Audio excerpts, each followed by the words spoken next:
L'exemple de l'Holocauste offert par Saül, rapporté dans 1 Samuel 13, 8, 14, peut nous servir d'avertissement.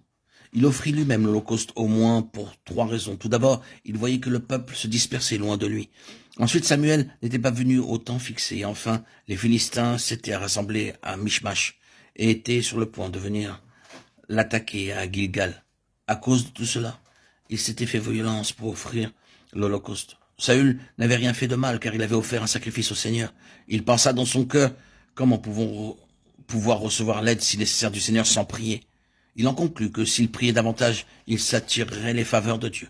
S'il accomplissait un peu plus de son service envers le Seigneur, il recevrait la puissance pour délivrer son peuple de la main des ennemis. Saül a dû être bien surpris lorsque Samuel lui déclara « Tu as agi en insensé. Tu n'as pas observé le commandement que l'Éternel, ton Dieu, t'avait ordonné.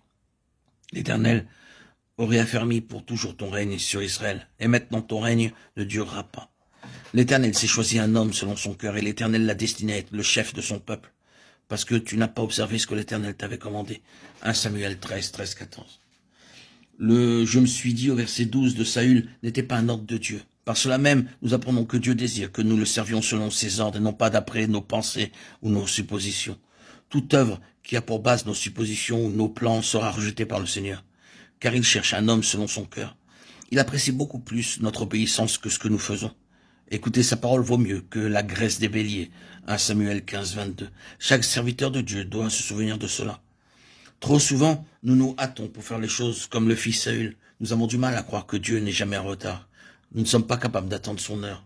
Nous ne voyons que notre besoin, les circonstances, et nous négligeons d'attendre l'heure de Dieu.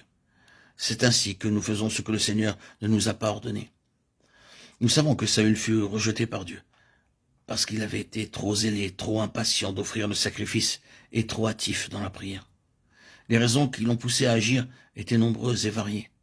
Toutefois, Dieu, pendant ce temps-là, avait trouvé un homme selon son cœur, et il l'avait désigné comme roi sur son peuple. L'homme que le Seigneur désire n'est pas quelqu'un d'irréfléchi, d'empressé, au point de ne pas savoir attendre. Si nous avions dû choisir, nous aurions sans nul doute opté pour quelqu'un de semblable à Saül. N'était-il pas un homme hors de l'ordinaire? Il dépassait de la tête tout le peuple. Cependant, Dieu ne cherchait pas un homme hors du commun, mais un homme selon son propre cœur. Le but de notre service pour le Seigneur ne doit pas être le désir de faire de grandes choses pour notre satisfaction et celle des autres, mais pour que le cœur de Dieu soit touché et qu'il soit satisfait. Ce sont uniquement des gens comme cela que Dieu pourra utiliser. Il cherche le tel homme.